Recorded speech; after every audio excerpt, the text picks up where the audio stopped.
Welcome back to the Pearl Report. Dozens of South Asian men are allegedly trafficked into Hong Kong through fake marriages for bonded labor. And NGOs say thousands of foreign domestic helpers are also enslaved by heavy debt bondage to job agencies.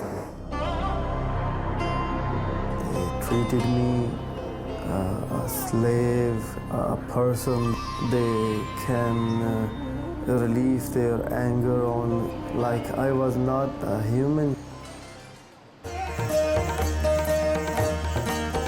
9 years ago, Kashi, who is living in Pakistan, was arranged by his parents to marry a Hong Kong-born Pakistani woman. Kashi, who is working as a bank clerk, says his bride's family promised a brighter future in Hong Kong. After the wedding, his in-laws brought him to Hong Kong to live with them. Cooking, cleaning, all the house. If I stop a little bit, they kick me from the back. They laugh very much when they slap on my face. They push me to work in the construction site. Kashi had to hand over his wages to his wife's brother. These all things are elements of slavery. I will call him a slave groom. Matt Friedman says Kashi has been trafficked like a bonded laborer. Basically, trafficking is a violation of freedom. There's nothing more fundamental than freedom when it comes to human rights. I cannot go anywhere. His passport was taken when he arrived. If I go back, I think I have big insult for myself and for my family. In the first year of his marriage, he fathered a son and felt further resigned to his fate. I was like a cockroach off the floor. They always try to step on me. Kashi says he was constantly monitored and psychologically tortured by his brother-in-law. One day, he stabbed Kashi for refusing to do the housework. I was afraid of dying with their hands. Fear of death motivated Kashi to abandon his 5-year-old son and escape while out on a job. I did not have money, so I did sleep on the street. He says he was homeless for 3 months until moving into Chungking Mansion, where he now shares a room with several South Asian men and takes odd jobs in tailoring and construction for daily survival. Friends introduced Kashi to Richard, an immigration consultant who's helped many South Asian men in the building. I believe 20% of the husbands are slave grooms. They are brought to Hong Kong. They will work for the wife and their family. They are monitored 24 hours. They are abused. These people will not talk, even they are abused. Pakistan, India, Nepal, Bangladesh, the male-dominant countries. It's very shameful for them. Richard helped Kashi get his passport back from his wife, and he's tried to extend visas for Kashi and 20 other slave grooms. Immigration should adopt a policy in which this kind of victims should be granted visa when they have been abused. Immigration says they only grant visa extensions for victims undergoing court proceedings or criminal investigations. For every victims of crime, if necessary, we will liaise with the Immigration Department to have visa extensions, and we will offer assistance to victims. But none of the slave groom victims reported their abuse to police. The wife family members will never come and say that, oh yes, we have abused him.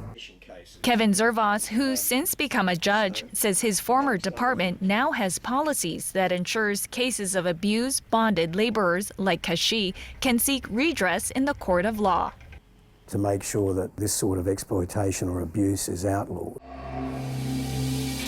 An immigration spokeswoman speculated Kashi's dependent spouse visa has probably expired and he didn't have a new sponsor. So eventually, immigration will refuse their visas and ask him to leave Hong Kong within 3 days or 7 days. This is very, very painful. They have to quit their children. And like Kashi, he doesn't want to leave. Now he's living as an illegal immigrant. Whatever was in the past, I want to forget because of my son. And I hope one day that I will I will be with him. Ida came to Hong Kong from Indonesia in 2010 to work as a domestic helper. I must support 5%. She's her family's main breadwinner. My parents is very poor. I give them for support because I'm in the first children. Indonesian law requires maids to go through a private recruiting agency for placement in Hong Kong. Ida says she signed a 2-year contract with an agency, agreeing to give it nearly 90% of her monthly $3,450 for the first 7 months, leaving her a few $100s. 3,000 this one I must pay to the agency. I'm very sad, very crying. It's because I cannot have my parents. I could not send money. This is very difficult. She says she couldn't afford to buy any food. The Indonesian consulate here says agencies in Indonesia can charge domestic helpers a minimum of about $14,000 or up to 7 months' salary for job placements. But the law in Hong Kong only allows agencies to take a maximum of 10% of the first month's salary. I let my employer to pay for the agency. Cynthia Abdon-Teliez of Mission for Migrant Workers says Ida's Indonesian agency was Hong Kong run. Her employer paid the head office here. To circumvent Hong Kong's fee limit, Ida's contract was really a loan agreement. Before leaving Indonesia, she was required to sign papers. And part of the papers that's relating to money lending, which means she owes money from a money lender.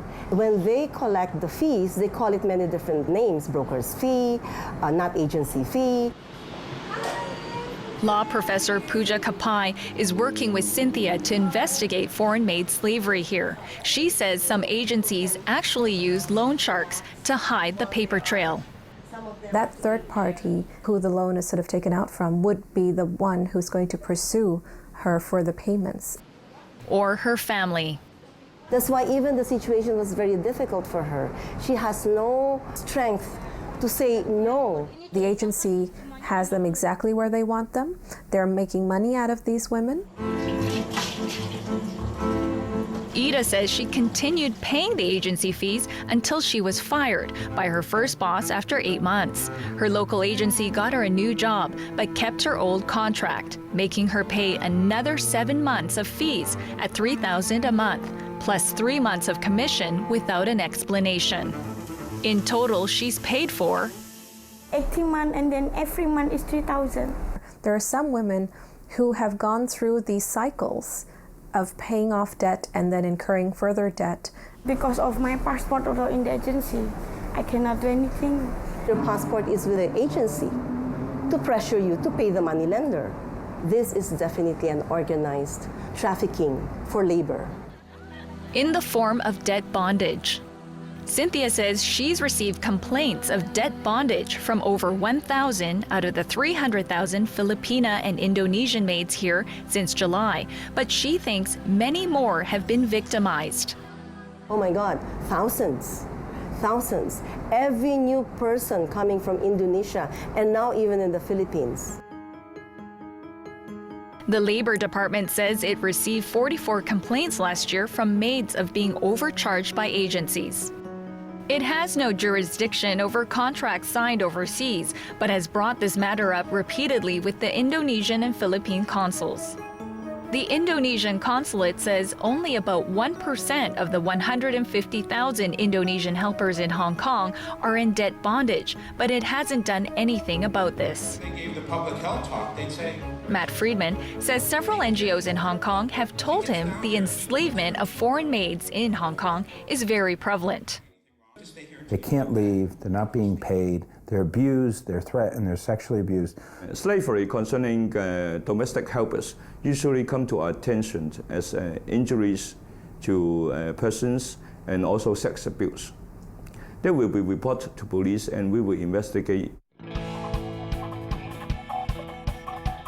Angie Lau is the CEO of a Hong Kong-based intimate apparel production company. Recently, she invited Matt Friedman to teach her staff about human trafficking. About 75% of the 21 million people in slavery are in forced labor.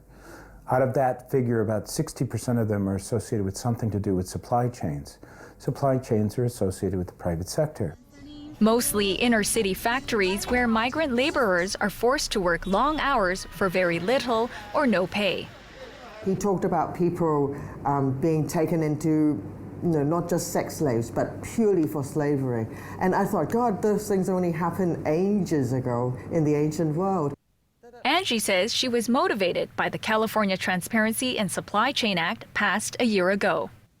Any company that has even a single shop in California that has profits over $100 million in either retail or in manufacturing has to post on their website that they are doing something to ensure that their supply chain is free of slavery. Angie expects some of her retail clients to be looking into her factories in mainland China, Cambodia, and India. To do our little fair share, open the doors of our factories to the Mekong Club. Friedman's anti-trafficking group, the Mekong Club, found no sign of slave labor in Angie's factories. Companies can root out any kind of trafficking or slavery type situation that they find, thus helping to free literally hundreds, if not thousands, of migrants that are in terrible circumstances. By ensuring no one works in inhumane conditions.